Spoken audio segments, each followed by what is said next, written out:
Hello students, so beta today we are going to revise some part of the decision making statement. Okay class, I know that you have already done the chapter and you have attempted all the problems also, but for the revision purpose I am taking 2 or 3 classes for that chapter also. Okay children, so all of you know that what do you mean by the decision making statement. Children, you know that these are the statements which are used in a Java program to make a decision in that. Okay, so now see that what is told in the sheet, that these are the statements which are used to control the flow of the execution in a program based upon a condition. What it means children कि बेटा ये condition check करता है, ठीक है, means mainly जो आपके decision making statement है they are based upon a condition. Okay, they usually check a condition. Okay, and after that upon the result, upon the basis of the result of that condition, the flow of the program is controlled. Okay, so children, they are also known as flow control statement. Okay, after that see what is told, that these statements are used to make a decision in a program. Java uses following statement for decision making. तो देखिए बेटा कौन कौन से statement use होते हैं आपको पता है. Number 1 is if else, number 2 is given switch case, and number 3 is the ternary operator, means conditional operator we also call it. Okay, तो ये 3 स्टेटमेंट हैं and we have to go through them one by one. Okay, तो सबसे पहले देखिए यहाँ पे किसके बारे में बताया गया है, इफ एल्स स्टेटमेंट. तो आपको पता है बेटा it is the mostly used decision making statement in Java. जो इफ एल्स है आपका, ये सबसे ज़्यादा यूज़ होता है. और इसका जो सिंटैक्स होता है आपको पता है बेटा, ये देखिए यहाँ पे इसका सिंटैक्स शो किया गया है कि हम लोग ये जो आपका स्टेटमेंट होता है ये 2 पार्ट में. पहला पार्ट बेटा होता है इफ वाला, opening and closing curly brace में, and we can call it if block. Okay, and the second part is known as else block. And at the header of the if statement children, you know that conditions can be provided. Okay, so if this condition is true, so you know that the control moves to the if part and all the statement of the if part get executed. And if the condition is false, then the control moves to the else part and all the statement of else part get executed. ठीक है ना, तो ये सब चीज़ें आपको यहाँ पे पता है कि 2 पार्ट में आपका होता है. ठीक है, और अगर यहाँ पे कौन सा पार्ट चलेगा ये आपकी कंडीशन के ऊपर बेस होता है. जैसे फॉर एग्जांपल देखिए यहाँ पे एक छोटा सा एग्जांपल भी दिया है यहाँ पे कि suppose int a equal to 10, there is one variable a. Okay, and if you will check it. Okay, हमने देखिए यहाँ चेक किया इसको इफ़ के साथ. If a modulus 2 equal to 0, a modulus 2 means if a is divisible by 2, क्या a 2 से divisible है? अगर बेटा आपका आंसर ट्रू आएगा, ठीक है, तो आप देख रहे हो यहाँ पे a की वैल्यू 10 है, तो बेटा 10 इज़ डिविजिबल बाई 2, तो आपको पता है कि कंट्रोल मेरा कहाँ चला जाएगा, इफ ब्लॉक के अंदर. और कौन सी लाइन एग्जीक्यूट हो जाएगी, system dot out dot print L N a is even number, means 10 is a even number. और अगर सपोज बेटा a की वैल्यू हमने यहाँ पे 15 ली होती तो क्या होता, is 15 is divisible by 2? No, मेरा आंसर क्या आएगा यहाँ पे, फॉल्स आ जाएगा. तो आपका कंट्रोल कहाँ मूव कर जाएगा, एल्स पार्ट पे, और क्या आंसर आएगा, A is a odd number. ठीक है, तो ये आपको पता है कि 2 में से कोई एक स्टेटमेंट एग्जीक्यूट होना है, whether it will print A is a even number, means 10 is a even number, और एल्स इट में print A is a odd number. ठीक है, तो जैसे ही आप वैल्यू दोगे ए की, अगर इवन दोगे तो इफ ब्लॉक, ऑड दोगे तो एल्स ब्लॉक एग्जीक्यूट होगा. तो ये आपको क्लियर है यहाँ पे. इसके बाद बेटा जो सीखने की चीज़ है वो क्या है कि जो इफ़ स्टेटमेंट है इट में appear in 3 formats in front of you. ठीक है, आपके सामने ये 3 जो है यहाँ पे फॉर्मेट में आ सकता है. कौन कौन से फॉर्मेट होते हैं देखिए यहाँ पे. पहला फॉर्मेट है इफ़, केवल इफ़. ठीक है ना, यानी कई बार ऐसे प्रोग्राम हो सकते हैं जहाँ पे आपको केवल इफ़ यूज करना पड़े. ठीक है, और उसके साथ एल्स ब्लॉक लगाना ही ना पड़े. तो एक चीज़ आपको और यहाँ पे याद रखनी है, तो देखिए लास्ट में मैंने यहाँ पे नोट भी लिख दिया है कि if else statement can be used without the else block. Okay, यानी कि बेटा काफ़ी बच्चे क्या परेशान होते हैं या वो ये समझते हैं कि हमने इफ़ तो यूज कर लिया, अब एल्स में क्या करें. तो कई बार बेटा प्रोग्राम करते समय सिचुएशन ऐसी भी आएगी आपके आगे जब आपको एल्स में कुछ करना ही नहीं होता है. तो आपको याद ये रखना है कि that we can make use of the if statement without the else block. यानी जो एल्स ब्लॉक है वो क्या होता है, ऑप्शनल होता है. ठीक है ना। तो यहाँ पे जो पहला फॉर्मेट है इसमें केवल हम लोग इफ़ का यूज कर सकते हैं, सेकंड है इसमें इफ़ और एल्स दोनों का यूज़ करते हैं। ठीक है, यानी आपको दोनों सिचुएशन में कुछ ना कुछ करना होता है। जब कंडीशन ट्रू है तब भी कुछ करना है, जब कंडीशन फॉल्स है तब भी कुछ करना है। और तीसरा जो फॉर्मेट जो सबसे इंपॉर्टेंट है that is if else if, okay, और we can also call it if else if ladder या नेस्टेड इफ भी इसको बोलते हैं। ठीक है, इसमें क्या होता है बेटा, एक इफ एल्स के अंदर सेकंड इफ एल्स का ब्लॉक एग्जिस्ट करता है। तो ये सारे फॉर्मेट कैसे होते हैं मैं आपको इन सबका यहाँ पे एक एक एग्जाम्पल शो करता हूँ। ठीक है, तो सबसे पहले हम लोग देखते हैं केवल इफ़ वाला, कि अगर बेटा कोई प्रोग्राम ऐसा हो जिसमें केवल हमें क्या करना है, इफ़ स्टेटमेंट यूज़ करना है, तो वो कैसा होगा। तो इसके लिए देखिए यहाँ पे जो एक प्रॉब्लम है, बहुत एक सिंपल सी यहाँ पे प्रॉब्लम हमने पिक की है। प्रॉब्लम में क्या है कि देखिए, a shopkeeper gives the discount of 10% of bill if the amount is of greater than rupees 1000. Write a program to input the purchase amount and to calculate the discount if any. Print the original amount, discount and the final amount to pay after the discount. ठीक है, तो बेटा कोई एक shopkeeper है जो क्या करता है, आपको 10% का डिस्काउंट प्रोवाइड करता है अगर आपने उसके यहाँ 1000 रुपीज़ से ज़्यादा की शॉपिंग कर ली। ठीक है, तो हमें यूज़र से एक अमाउंट की एंट्री लेनी है कि आपने कितनी शॉपिंग की, और फिर उसी बेस पे हमें आपका जो है ओरिजिनल अमाउंट, कितना डिस्काउंट मिला and the final amount to pay यानी फाइनल बिल, ये तीन चीज़ें हमें बेटा प्रिंट करके बतानी है। तो चलिए अपना प्रोग्राम देखिए, यहाँ पे यहाँ से शुरू होता है। फर्स्ट लाइन क्या है, import Java dot util dot H T का आपको पता है क्यों, क्योंकि बेटा because we are going to take the input from the user of amount, है ना। तो अगर यूज़र से एंट्री लेनी है तो आपको पता है कि हमें अपने प्रोग्राम में एक ये लाइन लिखनी होती है, scanner S equal to new scanner system dot in. आपको पता है ये वो क्लास है, जावा की एक लाइब्रेरी क्लास है scanner, which is use to take the input from user. Okay, the user can enter the values manually while executing the programme.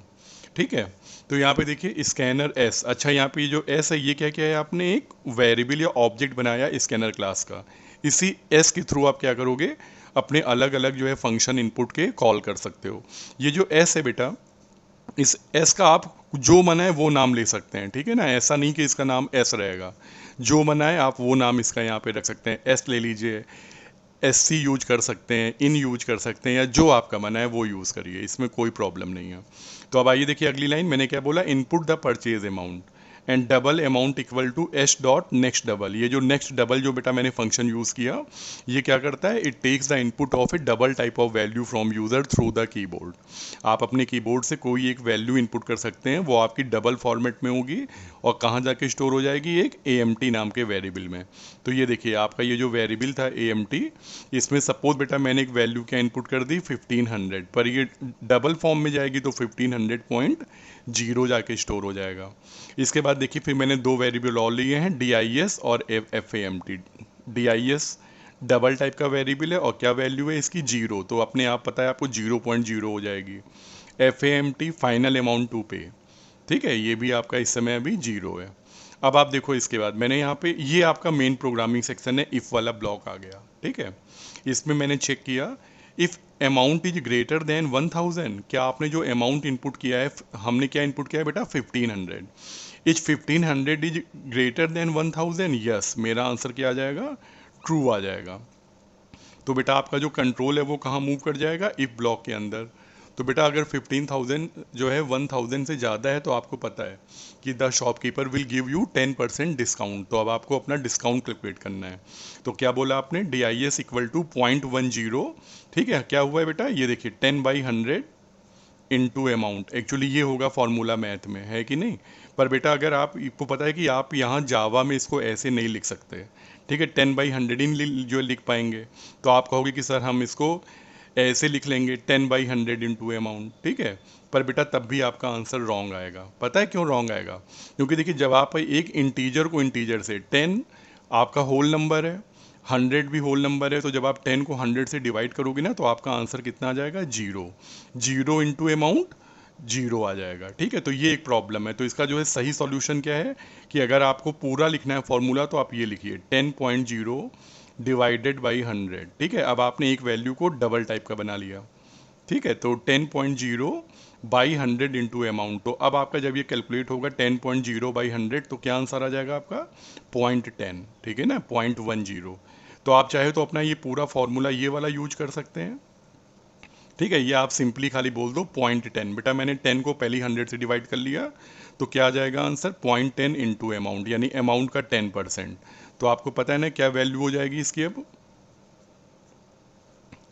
Discount की वैल्यू हो जाएगी 150। अब आप बाहर आ जाइए, मैंने कहा final amount equal to amount minus discount, तो यानी 1500 में 150 माइनस कर दीजिए, कितना आएगा 1350.0। ठीक है, और अब आप सारी चीज़ें यहाँ प्रिंट कर दीजिए कि ओरिजिनल अमाउंट इज़ अमाउंट, तो आपने 1500 इनपुट किया था, फिर आपने DIS ये कितना कैलकुलेट किया 150। ठीक है, और सब में 0.0 लग के आएगा, एंड फाइनल अमाउंट टू पे 1350। तो ऐसे बेटा आपका आंसर यहाँ पे अपीयर हो जाएगा। ठीक है, अपने प्रोग्राम को आप एक बार और चला के देखिए। सेकेंड टाइम में क्या किया बेटा आपने, अमाउंट की एंट्री कर दी कितनी, सपोज 500 रुपीज़।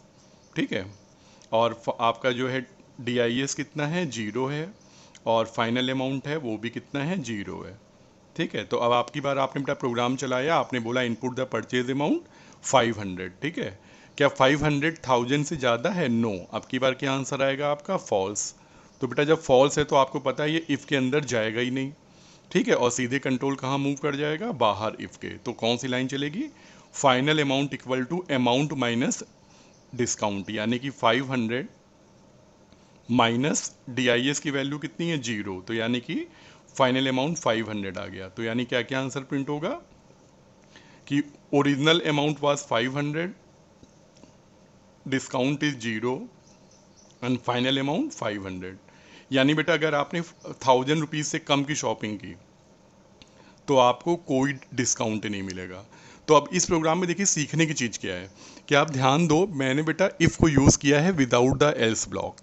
ठीक है, क्यों, क्योंकि आपको पता है मुझे डिस्काउंट केवल तब कैलकुलेट करना है जब अमाउंट 1000 रुपीज़ से ज़्यादा है, और अगर मेरा अमाउंट 1000 या 1000 रुपीज़ से कम है तब मुझे कुछ करना ही नहीं है, तब मुझे कोई कैलकुलेशन ही नहीं करनी है, मुझे पता है कि मुझे कोई डिस्काउंट नहीं मिल रहा है कि नहीं। तो इसीलिए बेटा यहाँ पे क्या किया गया है कि आप देखो एल्स ब्लॉक को लिखा ही नहीं गया है, खाली हमने कौन सा ब्लॉक लिखा, इफ़ वाला, कि अगर अमाउंट 1000 रुपीज़ से ग्रेटर है then we will calculate the discount, otherwise there is no need to calculate anything. ठीक है, तो मैंने इसलिए एल्स ब्लॉक रिमूव कर दिया। ठीक है, अच्छा अब इसका जो सेकंड एग्जाम्पल देखिए, अगर इफ और एल्स दोनों लिखने हैं तो, ठीक है, तो ये देखिए बेटा जो सेकंड एग्जाम्पल है वही सेम एग्जाम्पल है। ठीक है, कि a shopkeeper gives the discount of 10% on the bill if the amount is of greater than ₹1000, otherwise of 5%। ठीक है, तो ये चीज़ हो गई यहाँ पे, यानी अब की बार बेटा जो शॉपकीपर है वो आपको दोनों कंडीशन में डिस्काउंट दे रहा है। अगर आपका अमाउंट 1000 रुपीज़ से ज़्यादा है तब भी 10%, और अगर 1000 या उससे कम है तो 5%। ठीक है, तो write a program to input the purchase amount and to calculate and discount, to calculate the discount if any, and print the original amount, discount and the final amount to pay after discount। Okay, तो अब की बार बेटा हमें दोनों condition में जो है हमको यहाँ पे कैलकुलेशन करनी है। ठीक है, तो जैसे अब ये देखिए यहाँ पे अमाउंट है, डिस्काउंट है, ठीक है, और फाइनल अमाउंट है, ये तीन चीज़ें हैं। अब आप अपना प्रोग्राम पहली बार चलाइए, आपने क्या इनपुट कर दिया, सपोज 1500। ठीक है, तो ये देखिए बेटा 1500, आप आगे बढ़ोगे, DIS और अमाउंट और फाइनल अमाउंट को डिक्लेयर किया गया, फिर हमने यहाँ पे चेक किया कि if amount is of rupees greater than 1000, yes मेरा आंसर ट्रू आ जाएगा, 1500 इज ग्रेटर देन 1000। तो अब की बार कौन सा ब्लॉक चलेगा, इफ़ वाला, और ये वाला स्टेटमेंट आपका एग्जीक्यूट हो जाएगा। DIS इक्वल टू 5%, सॉरी अच्छा 10,000 से ज़्यादा है, यहाँ पे देखिए रिवर्स हो गया है। ठीक है ना, तो ऊपर बेटा 10 होगा, ठीक है, और नीचे 5 होगा, इसको ठीक कर लीजिएगा। तो देखिए अगर 10,000 से ज़्यादा है तो मैंने क्या किया, अमाउंट का 10% बेटा यहाँ पे कैलकुलेट किया। ठीक है, तो आपको पता है कितना आ जाएगा 150, और फिर इसके बाद एल्स ब्लॉक में तो जाएगा नहीं, है ना, आपको पता है जब ट्रू है तो केवल इफ ब्लॉक चलेगा, अमाउंट का 10% कैलकुलेट होगा और कंट्रोल सीधे आपका बाहर आ जाएगा इफ एल्स से। और हमने क्या बोला, final amount equal to amount minus discount, तो 1350। तो ये आपके आंसर आ गए, और यही आंसर अब आप क्या करोगे, अपने प्रिंट कर दोगे यहाँ पे। ठीक है, नीचे original amount, discount and final amount to pay. और जब आप सेकेंड टाइम चलाओ तो सपोज बेटा आपने अमाउंट कितना इनपुट कर दिया, 500 रुपीज़, तो 500 क्या 1000 से ज़्यादा है, नो। तो आपकी बार मेरा आंसर आएगा फॉल्स। तो आपको पता है ना कंट्रोल कहाँ मूव करेगा इस बार, एल्स ब्लॉक में, और ये वाला ब्लॉक एग्जीक्यूट होगा। ठीक है, डिस्काउंट इक्वल टू 0.05, 0.05 समझ रहे हैं ना, 5/100। ठीक है, आप इसको क्या करते हैं, 5/100 लिखते हैं कि नहीं, 5/100 इंटू अमाउंट। तो मैंने 5 को 100 से पहले डिवाइड कर लिया, तो क्या हो गया 0.05। तो अब की बार जो है 500 का 5% आप कैलकुलेट करेंगे तो कितना आ जाएगा, 25 रुपीज़। ठीक है, तो 25 रुपीज़। अब आप क्या करोगे, बाहर आइए, फाइनल अमाउंट से अपने अमाउंट से सब्ट्रैक्ट कर दीजिए, तो कितना आ जाएगा 475 रुपीज़। ठीक है, तो आपने बेटा 500 की शॉपिंग की, 25 रुपीज़ आपको 5% का मिला डिस्काउंट, और आपने 475 फाइनली पे किया। तो ये सारी इन्फॉर्मेशन अब आप यहाँ पे प्रिंट कर दोगे। तो बेटा इस प्रोग्राम में क्या चीज़ सीखने की है कि इस प्रोग्राम में बेटा मैंने इफ और एल्स दोनों ब्लॉक का यूज़ किया। क्यों? Because we have to make the calculation in both the situation, whether the amount is greater than 1000 rupees और if it is less than और equal to 1000 rupees. In both the condition we have to make some kind of calculation, so we are having the if and else block both. Okay, तो यहाँ पे दो बातें में समझ में आ गई कि हम लोग एल्स को बिना इफ़ के भी यूज़ कर सकते हैं, या अगर दोनों सिचुएशन में कुछ करना है तो आप इफ और एल्स दोनों ब्लॉक लगाओगे। ठीक है, और इसके बाद फिर आता है हमारा सबसे इंपॉर्टेंट वाला, क्या है आपका इफ एल्स इफ। ठीक है ना, इफ एल्स इफ जिसको हम लोग क्या बोलते हैं बेटा, it is also known as nested if. तो ये कैसा होता है ये देखते हैं। तो देखिए यहाँ पे इसका हमको सिंटैक्स शो किया गया है, यानी way of writing.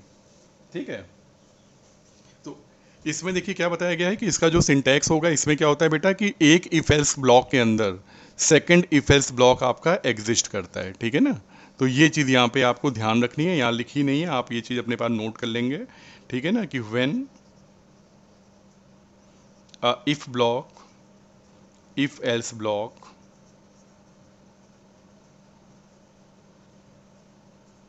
exists within another if else block,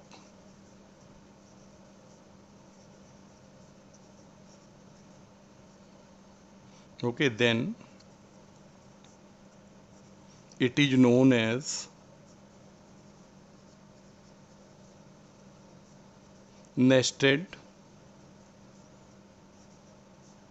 if else structure. ठीक है, तो ये आपको बेटा यहाँ पे ध्यान रखना है। ठीक है, ये इसकी जो डेफिनेशन है याद रखिएगा, कभी भी आपसे पूछ सकते हैं। ठीक है, तो अब आप यहाँ पे ध्यान दीजिए बेटा, एक इफ एल्स आपको दिख रहा होगा बाहर, जो ओपनिंग और क्लोजिंग कर्ली ब्रेस के अंदर है, और फिर इसका एल्स भी दिख रहा है। ठीक है, ये क्या है हमारा आउटर इफ एल्स है। ठीक है, इसको हम लोग क्या बोल सकते हैं, आउटर इफ एल्स। ठीक है, ये आउटर इफ है और ये आउटर एल्स है।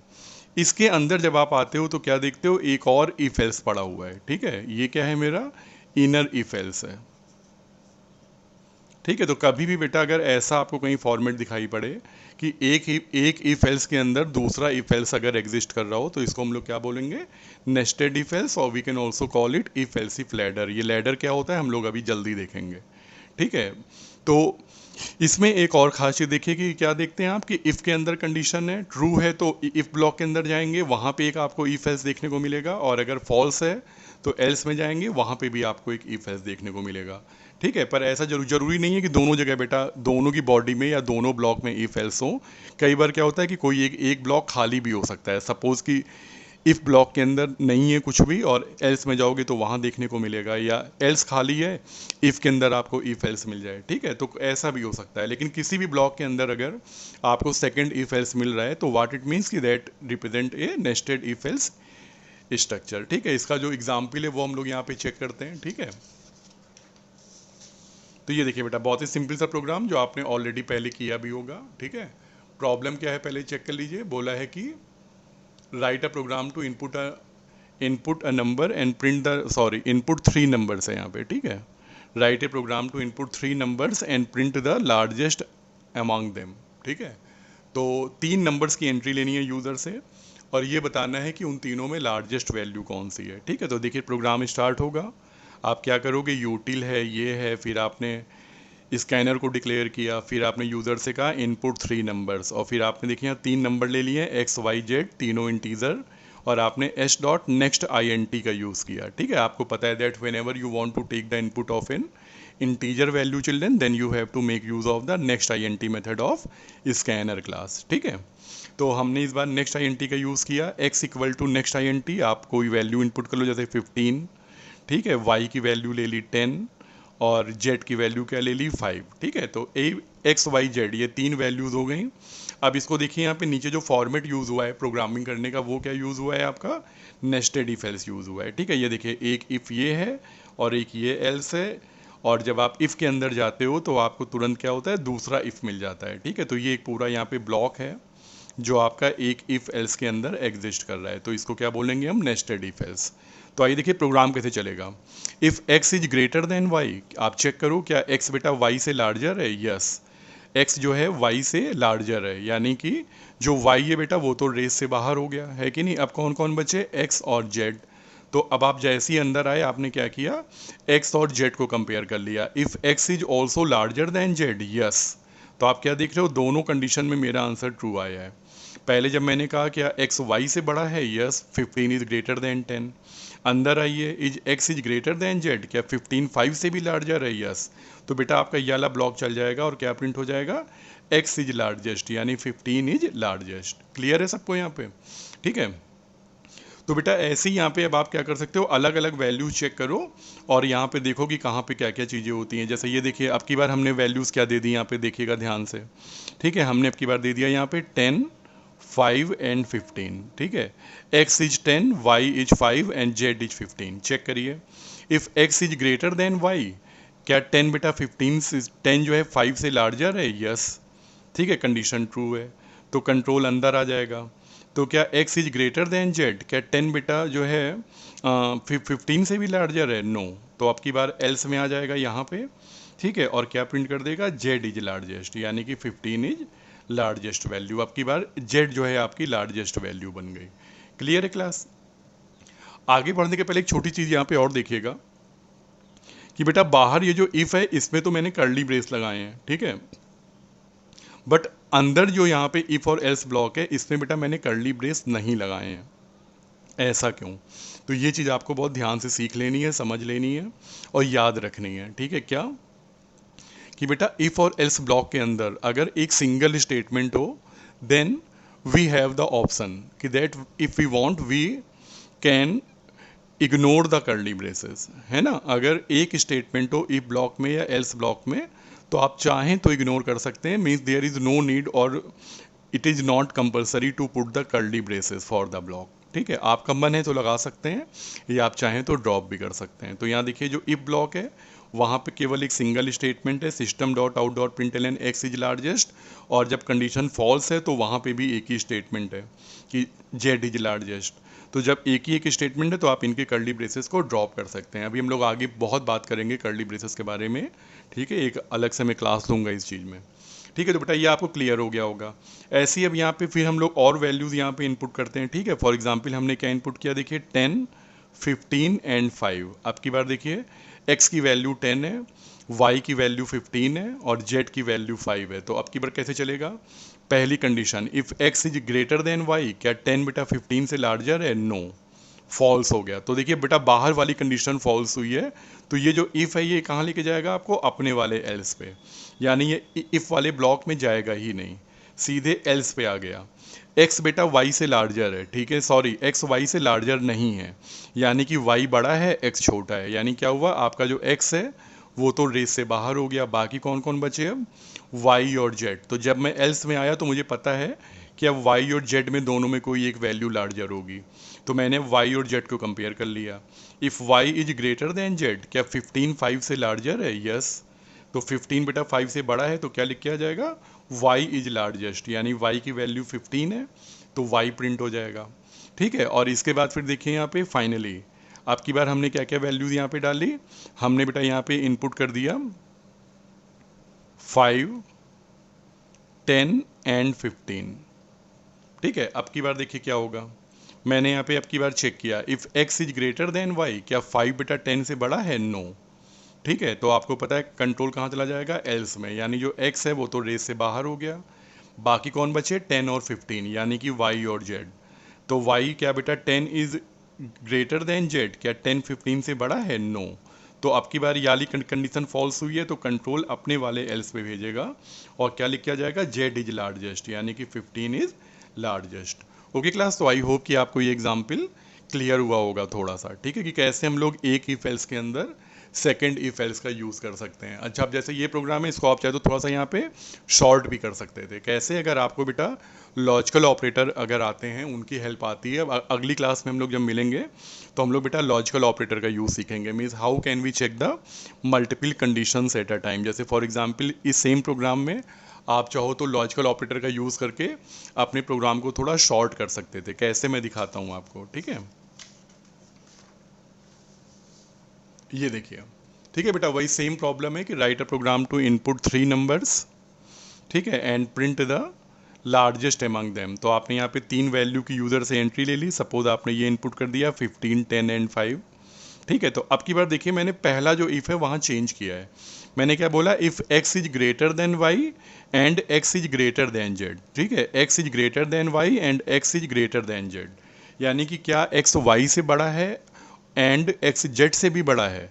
तो देखिए बेटा, यहाँ पे हमने एक लॉजिकल ऑपरेटर का यूज़ किया है, एंड का, ठीक है ना। ये जो है सिंबल, इसको हम लोग क्या बोलते हैं? And operator. एंड में क्या होता है बेटा? We can check multiple condition at a time, okay, and the condition is assumed as true if all the conditions are true, ठीक है। आप जितनी कंडीशन ज्वाइन करोगे, जब सारी कंडीशन ट्रू होंगी तभी बेटा आपका इफ़ ब्लॉक चलेगा। और अगर एक भी कंडीशन फॉल्स हो गई तो कंट्रोल कहाँ चला जाएगा? एल्स ब्लॉक में चला जाएगा, ठीक है। तो आपकी बार चेक करिए, if X is greater than Y, क्या 15 10 से लार्जर है? यस, पहली कंडीशन ट्रू है। X is greater than Z, क्या 15 5 से भी लार्जर है? यस। तो आपका बेटा जो एक्स है वो वाई से भी बड़ा है और एक्स जो है जेड से भी बड़ा है, दोनों ट्रू है कंडीशन, ठीक है। तो इसको क्या माना जाएगा? ट्रू माना जाएगा। और आपका जो कंट्रोल है कहाँ जाएगा? इफ़ ब्लॉक के अंदर। और यहाँ क्या प्रिंट कर देंगे हम? एक्स इज लार्जेस्ट, यानी 15 इज लार्जेस्ट।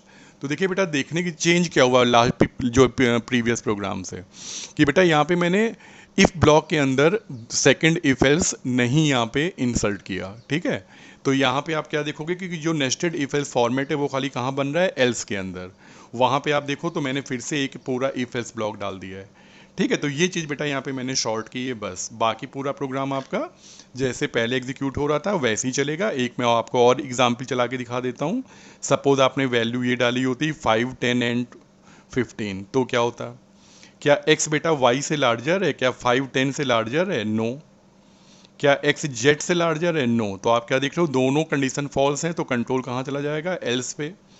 अब हम चेक करेंगे क्या y जो है z से बड़ा है? क्या 10 15 से बड़ा है? नो। तो ये आपको अपने एल्स पे भेज देगा।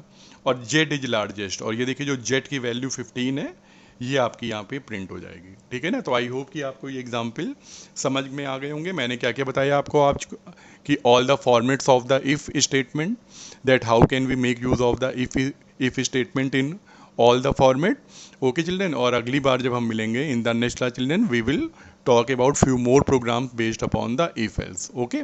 चलिए, थैंक यू वेरी मच।